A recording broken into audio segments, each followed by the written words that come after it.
The bank called on a Thursday. A woman, Hello, polite this voice. is Heritage Bank. She asked We are for the trying to reach family the of family of Ezekiel Ezekiel Eze. Eze. There is an There is an account account registered in his name. It has been dormant for 3 months. We need the family to come in. I sat down. Papa had been dead for 3 months. Papa, who wore the same sandals for 11 years, who signed every document with his thumbprint because he could not write his name, who we sent to market with a written note because he could not read the prices. That Papa had an account. How significant. She did not answer. "Please come in," she said. "I have been trying to understand my father my entire life." That Thursday, I finally started.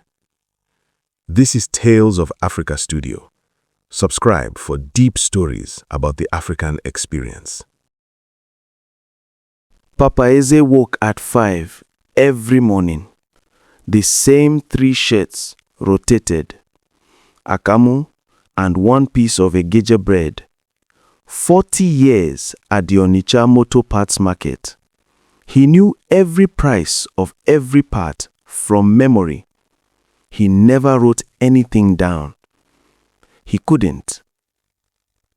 When we were small, he brought home white envelopes, some from the bank, some from the market association, some I did not recognize. He would find whichever of us was nearest. "Read this for me now." By the time I was 12, I had read him 100 letters. He would listen, nod, fold the envelope into his chest pocket every time. He never asked me to explain, never asked for the same letter twice. Something was always slightly off about Papa. He knew things he should not have known. He remembered numbers better than any man in our compound. I noticed I never asked. That was my first mistake. And then, the day that changed how I saw him forever. I was 14, Form 3, end of first term. Parent meeting, the school hall, 40 families. Mr. Obi moved down the row with forms. One parent, sign, next. He reached Papa. Papa took the pen. He looked at the form, and then he turned the pen differently. He pressed his thumb to the ink pad on the desk. He pressed his thumbprint to the bottom of the form. Mr. Obi looked at it, looked at Papa, moved on. After the meeting, Emeka from my class stopped beside our bench. "Is that your father?" "Yes." "Why did he use his thumb?" I said nothing. "Can he not write?" "He forgot his pen," I said. Do not explain the lie. Do not name the shame. Let it sit. I said it sitting right next to him. He heard every word. Papa folded the meeting program into his chest pocket. He stood. He put his hand briefly on my shoulder. "Let us go, Na." We walked to the bus stop. We did not speak on the bus or at home. He simply continued. He ate his dinner. He washed his hands. He went to bed. I lay awake for a long time that night. Papa said nothing more about it. Not that evening. Not ever. He simply chose what to respond to and what to file away. When Papa died, I did 3 things I would later understand. I let Uncle Chima handle the burial.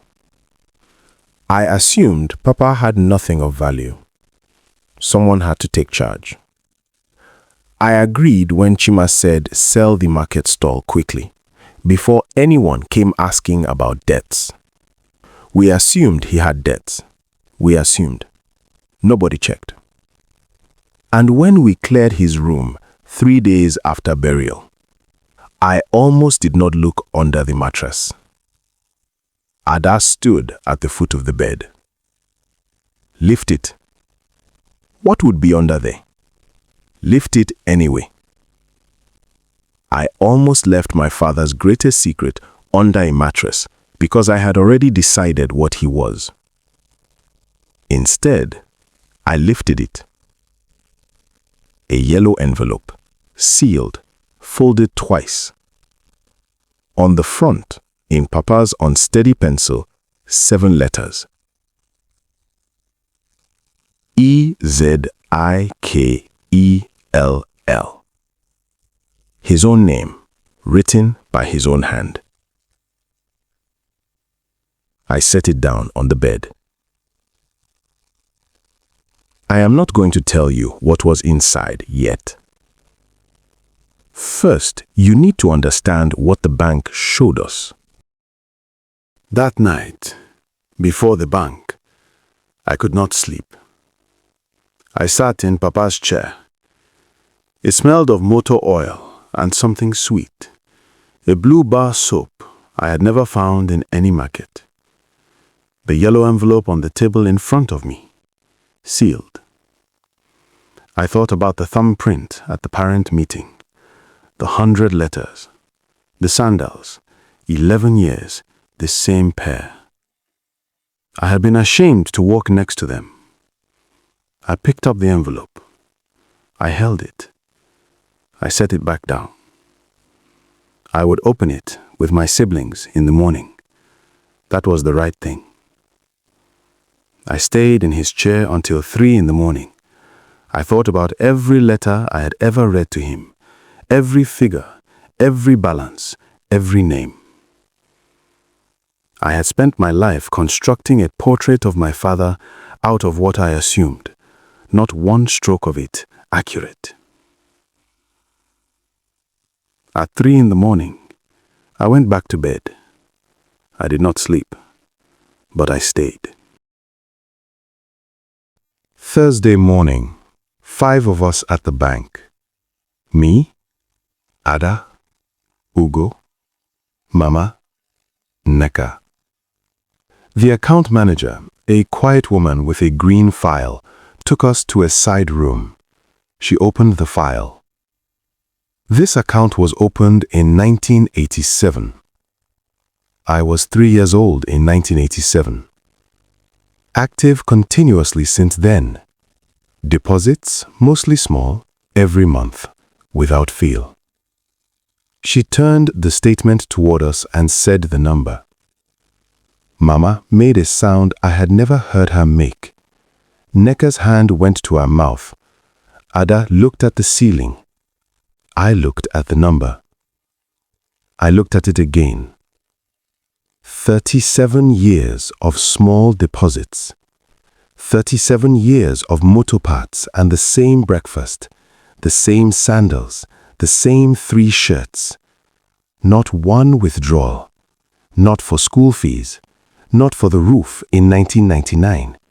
Not for the 12 emergencies I could name from memory. Did he come here himself? She nodded. Every quarter, regular as the calendar, he always brought someone with him to read the statements. I looked at Ugo. He was already looking at me. Neither of us spoke.